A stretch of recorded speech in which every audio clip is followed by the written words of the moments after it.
இன்னைக்கு இந்த வீடியோல வடகரி பண்ண போறேன். உங்க வீட்ல மீதி வந்த வடை இல்லனா கடையில வாங்கின வடை இருந்தா 10 நிமிஷத்துக்குள்ள செஞ்சு முடிச்சிடலாம்.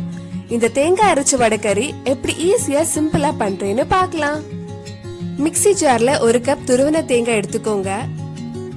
அதுல 4 சின்ன உள்ளி, 7 பூண்டு, 1/4 டேபிள் ஸ்பூன் ஜீரகம், 1/2 டேபிள் ஸ்பூன் மஞ்சள் பொடி, 1 டேபிள் ஸ்பூன் மிளகாய் பொடி ஆட் பண்ணிக்கோங்க. கொஞ்சம் அரைச்சதுக்கு அப்புறம் தண்ணி ஆட் பண்ணி அரைக்கலாம். நான் 1 கப் கிட்ட தண்ணி இதுல ஆட் பண்ணியிருக்கேன். இந்த மாதிரி ஸ்மூத் பேஸ்ட் அரைச்சு எடுத்துக்கோங்க. ஒரு கடாயில 3 கப் தண்ணி கொதிக்க வச்சிருக்கேன்.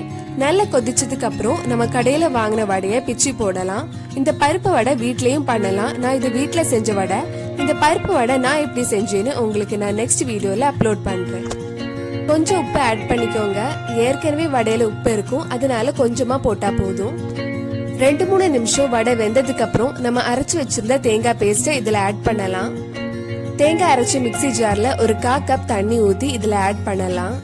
நம்ம தேங்காய் எல்லாம் போட்டிருக்கனால குழம்பு நல்லா கெட்டியா தான் இருக்கும். ஒரு 3 நிமிஷம் கொதிக்கட்டும். தேங்காய் பச்சை வாசனை போனதுக்கு அப்புறம் கடுகு கருவேப்பிலை எல்லாம் தாளிச்சு குழம்புல போட்டா வடைக்கறி ரெடி ஆயிடும். ஒரு சின்ன கடாயில கொஞ்சம் எண்ணெய் ஊத்தி கடுகு கருவேப்பிலை எல்லாம் தாளிச்சு குழம்புல போடலாம்.